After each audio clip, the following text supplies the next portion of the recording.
Olá pessoal, tudo bem? Meu nome é Matheus e eu trabalho aqui na Empíricos, em algumas das séries da casa, como Palavra do Estrategista e Double Income, entre outras. E hoje eu vou conversar um pouquinho com vocês sobre um assunto que tem chamado a atenção, que é justamente a concentração de alguns nomes no interior do Ibovespa, principal índice de ações do Brasil. Essa concentração em alguns setores, em alguns nomes, acaba distorcendo a performance do índice ao longo do dia, ao longo dos pregões, ao longo e no acumulado do ano, claro. E por isso eu acho que vale a pena destacar dois nomes em especial que sozinhos valem por 1/5 do índice. Exatamente, o índice que tem mais de 90 ações, dois nomes valem por 1/5 dele. Então vamos direto ao assunto. Antes de eu começar falando, já deixo o convite para você, caso não seja inscrito, se inscrever para ativar as notificações também, curtir, compartilhar com seus amigos e comentar futuros temas que vocês desejam que nós possamos trazer aqui para os nossos assinantes, para você que nos acompanha pelo YouTube, tá certo? Então vamos direto ao assunto. Então começando aqui, né, eu vou falar mais especificamente, sem firulas, de Vale e Petrobras, né, porque a composição do Ibovespa, principal índice de ações, considerando aqui o dia de 24 de setembro, mostra que Vale tem 12% de participação, 1/10. E Petrobras, se a gente pegar as ações ordinárias, né, final 3, e as ações preferenciais, vai dar um somatório de 9,78%, que somado dá algo como 21,7%, 21,8% do índice. É claro que esse percentual varia marginalmente diariamente, mas é em torno disso. Então a gente está falando de mais de 1/5 do índice, do percentual do índice Ibovespa, o que nos dá a sensação de que, esse índice de fato está muito dependente em o quê? Commodity.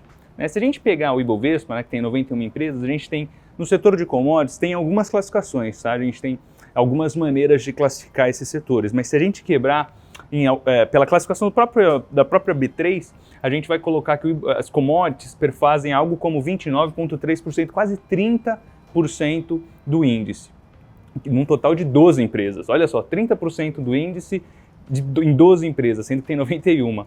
E do setor financeiro, né, bancos e outras coisas relacionadas às finanças propriamente dito, tem 25%. 17 empresas aqui dentro. Ou seja, a gente está falando de dois setores, só dois setores, imagina, tem vários, né? Tem tecnologia, tem consumo, tem shoppings, tem um monte de setor no mercado, um monte de ainda nem listado, para você ter uma ideia. E a gente está falando que o índice brasileiro, o principal índice de ações do Brasil, só dois setores já tem 54, mais da metade do índice. E 29 empresas. De 91 a 29 são mais de 50% do índice. Existe uma concentração e eu vou falar especificamente dessas duas, porque a gente está caminhando agora na entrada, né, desse último trimestre de 2021, um ano complicado, foi um ano, uma montanha-russa de verdade, né? A gente teve um primeiro trimestre difícil, inclusive um dos motivos que motivou a termos um primeiro trimestre difícil foi justamente a performance de Petrobras, que contaminou negativamente a Bolsa quando houve aquela possibilidade, né, risco de ingerência política na companhia, que eu vou tratar logo. Isso fez um efeito de contágio, né, em termos de tom negativo sobre as demais ações do índice. Isso acontece. Tá, existe até um movimento meio que reflexivo e dialético ali entre as ações, então você tem movimentos de ajuste de posição quando uma cai demais, o que é prejudicial, acaba sendo um efeito dominó, um efeito em cascata, que acaba se retroalimentando, né, quando a gente tem uma queda em demasia desses nomes, porque eles têm muito impacto. Às vezes, eles têm tanto impacto que se você pegar, por exemplo, outro índice, como o Small ou IBX, etc. e tal, tem um gap gigantesco, às vezes, na variação diária entre o Ibovespa e esses índices, por conta dessa concentração que eu mostrei aqui.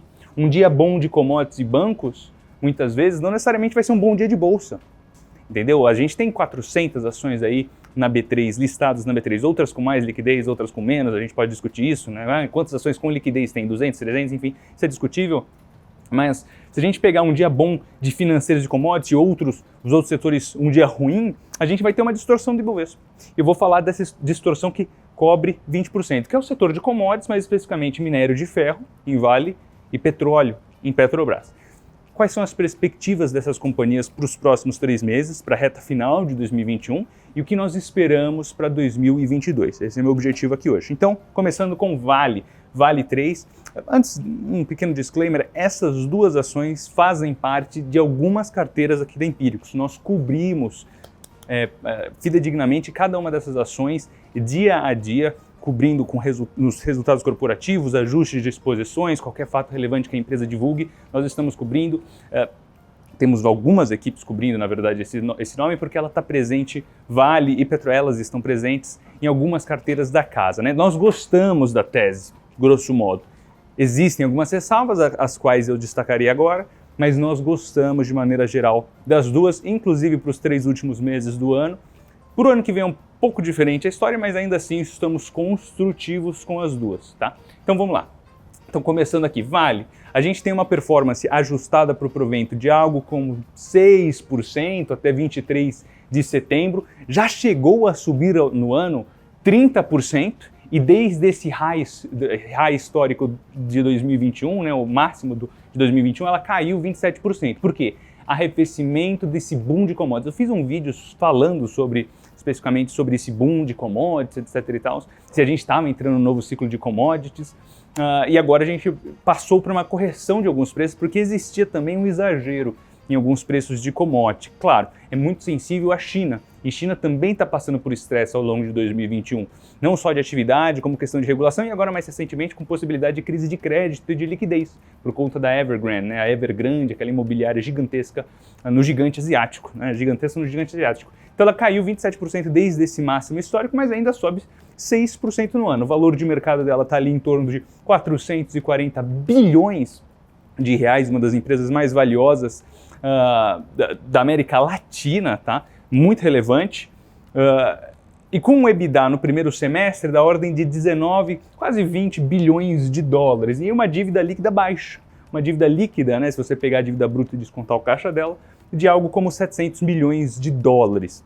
Tá? Mas esses números, essas fotografias não mostram tudo o que eu quero apresentar para vocês agora, e o que eu quero dar foco. Se a gente pegar no primeiro semestre, o preço médio de execução dela ali no minério de ferro, de venda, foi de 183 dólares a tonelada. Isso é mais do que a média de outras mineradoras, não só no Brasil, como CSN, né, mineração, como do mundo. Por quê?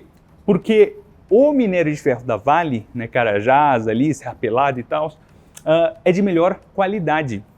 Ele é de melhor qualidade. Se a gente pegar a comparação, a referência, o benchmark internacional é de 62% de pureza, o da Vale gira ali em 65%, às vezes 67% de pureza. Ou seja, ele tem melhor qualidade. Ele tem que ser negociado com prêmio. Então ela conseguiu, durante o semestre, né, o primeiro semestre, a gente chegou a ter minério de ferro acima de 200 dólares a tonelada. Agora que ele caiu pela metade, voltou para um patamar saudável, porque não era saudável um patamar de minério de ferro acima de 200 dólares a tonelada. Nem os nossos casos mais otimistas, nos nossos modelos internos e do mercado, não consideravam um cenário tão otimista com 220, porque não era sustentável, era um choque de curto prazo do mercado. A gente, no nosso cenário otimista, a gente trabalhava com algo em torno de 140 a 150 dólares a tonelada. E algo sustentado, né, o preço de longo prazo do minério de ferro, de 110, que é onde ele está girando ao redor agora. Então houve uma correção para algo salutar, algo estrutural, que é positivo para carrego. É claro que no curto prazo há ruído, como a gente viu, queda de 27% desde a máxima. Mas por que eu não estou pessimista? Porque mesmo se cair de 180 de exercício para 100 de exercício no semestre, o custo da Vale é de 20 dólares a tonelada. Ela é muito eficiente. Quando a gente fala de commodity, não tem diferenciação, a eficiência é muito importante. Então a gente tem que procurar eficiência no mercado de commodities. E é por isso que eu gosto de Vale. Porque mesmo com correção de preços, claro, vai ter ruído no curto prazo, porque existe essa sensibilidade no curto prazo. Mas no médio e longo, ela ainda vomita caixa. Se ela vomita caixa, ela pode não só expandir a operação, mas pode pagar dividendos, como é o caso agora. Nesse ano ela está pagando mais de 10 bilhões de dólares, considerando recompra de ações, dividendos e JCP, juros sobre capital próprio, né, que com a reforma aí talvez deixe de existir, enfim, não importa. Mas ela está pagando, isso é mais de 10% de dividend yield. Uma mineradora que as pessoas questionavam no passado por conta dos incidentes envolvendo Brumadinho, pagando mais de 10%, com uma boa execução, bons patamares de preço, um produto de qualidade, um minério de qualidade, e negociando a 2 vezes EV, a dívida líquida da companhia mais o market cap, sobre o EBITDA projetado para 2021. Então, se a gente pegar o primeiro semestre, mais do que a gente está esperando que ela gere nesse segundo semestre, né, a gente está aí terminando o terceiro tri, começando para o quarto, se ela seguir as nossas projeções, ela vai estar negociando em algo em torno de 2, depende de como você está usando as projeções, 2,5, entre 2 e 2,5 vezes EV/EBITDA, né, 2 vezes EV/EBITDA, o que é muito abaixo do próprio histórico de Vale e abaixo dos pares internacionais, BHP, Rio Tinto, negociam ali entre 3,5, 4, ou seja, ela está muito barata, pagando dividendos, com produtos de melhor qualidade, entregando resultados e descontada, e sofreu um choque de curto prazo, sendo que ela ainda vai vomitar caixa, mesmo se cair, $20 a tonelada o custo, né, energia e todas as outras coisas envolvidas ali na extração de minério, ela está muito barata. Ou seja, eu estou construtivo para a Vale no último trimestre, ainda que tenhamos nossas próprias idiosincrasias brasileiras, não é mesmo? Nossos próprios ruídos nacionais, muito ruído, muita poluição também no Brasil, né? O macro costuma ser soberano, impedindo que haja aderência, né, entre os fundamentos que eu estou descrevendo aqui e a performance dos ativos financeiros. Tem um pouco de risco país nessa performance também, né, porque elas perfazem também uma parte sistêmica, uma parte brasileira muito importante, né, a concentração, mas eu ainda estou construtivo, inclusive para 2022. Estamos carregando uma posição importante na nossa carteira, na carteira do Felipe Miranda, estrategista-chefe, é uma posição super importante, carro-chefe, e estamos construtivos, o que me permite ficar até um pouco animado por conta dessa concentração aqui. 12% não me preocupa. Agora, Petrobras tem ainda com a correção do preço do minério, deixar claro. Agora, no segundo caso de Petrobras, né, Petro 3 nas ordinárias e Petro 4 nas preferenciais, a gente prefere a 4, tá? Mas também assim, a gente prefere a 4, não tem problema, se você tem a ordinária, mas a gente prefere a preferencial, questão dos dividendos, enfim, e liquidez, importante. O que é a Petrobras, né? Muitas pessoas, dispensa comentários das duas, né? A gente sabe que Vale extrai minério de ferro e vende, e a gente sabe que Petrobras está relacionado com o petróleo. Mas o que está dentro da estrutura da Petrobras, né? Petrobras tem 3 negócios principais e tem aprimorado o foco nesses 3 negócios. Qual é? Exploração de petróleo, você explora, você tira o petróleo, primeiro pesquisa, vê se tem petróleo, você extrai o petróleo, você vende, refino, gasolina, diesel, refinar esse petróleo que ela extrai e vender também, esse derivado de petróleo, esse petróleo refinado, e gás e energia. O que é gás e energia? É você vender gás mesmo para as indústrias e energia térmica, que está sendo utilizada bastante agora, inclusive. E como a gente tem visto, no ano, né, Petrobras até dia 23, ela estava ajustada para o Proventos também, nas preferenciais algo como 3,72% de alta e nas ordinárias algo como 4,5% de alta, né? É claro que você vê que distorce um pouco, né? Talvez a performance do índice fosse muito pior se não tivesse essa concentração. O Ibovespa Equal Weight, de pesos iguais, tem uma performance diferente do Ibovespa normal por conta dessas concentrações. E, consequentemente, como o commodity teve um primeiro semestre bom, agora um pouco mais de ruído, mas teve um primeiro semestre bom, a performance do primeiro semestre do índice, como ele era maior do que o índice se você ponderar pelos pesos iguais, né? Mas então a gente tem essa performance de Petrobras. Quais são as perspectivas? Em termos de petróleo, né, minério de ferro ele corrigiu, mas em termos de petróleo a gente deve ter um endereçamento da questão de oferta e demanda ali por parte de um cartel, é cartelizado, né? Aqui a gente tem uma definição bastante clara de oferta e demanda global. Aqui tem um cartel gigante que define os preços no mundo, né, que é a OPEP, Organização dos Países Exportadores de Petróleo. Agora tem a OPEP+, né, que são a Organização dos Países Exportadores de Petróleos e Aliados. Aqui você adiciona mais um bolinho de gente que produz petróleo. Eles definem o preço. E estão aumentando a produção, né, gradualmente, depois do choque que teve no ano passado, um baita choque, teve contrato futuro de petróleo até no negativo, a pessoa pagando para você levar o negócio. E o que a gente vê agora? O Brent, né, faltou um Tzinho aqui, mas é o Brent. Finge que a seta para cima é um T, que entendemos que ele vai continuar em patamares sustentavelmente altos, tá? Então ali em torno de 60, 70 dólares. Tem gente até mais otimista com o setor que fala em 100, mas é um pouco mais difícil por conta da tensão, não só com a variante Delta, mas com a normalização da economia e com o choque da China também agora, fica um pouquinho mais difícil, mas construtivo em relação a 70 dólares a tonelada, tá? Numa janela de médio prazo ali. E nós, no Brasil, temos uma produção com baixo custo por meio do pré-sal. Ao longo dos últimos anos, a gente tem feito uma reestruturação da companhia, que temos vendido ativos não-core, não núcleo, e concentrado a empresa em coisas que ela realmente sabe fazer. Então ela saiu da BR Distribuidora, não vou mais distribuir gasolina. Tem saído de alguns campos onshore, né, em terras ou até mesmo águas rasas, se concentrando em águas profundas, que é onde ela tem mais eficiência e consegue gerar mais margem, mais caixa, etc.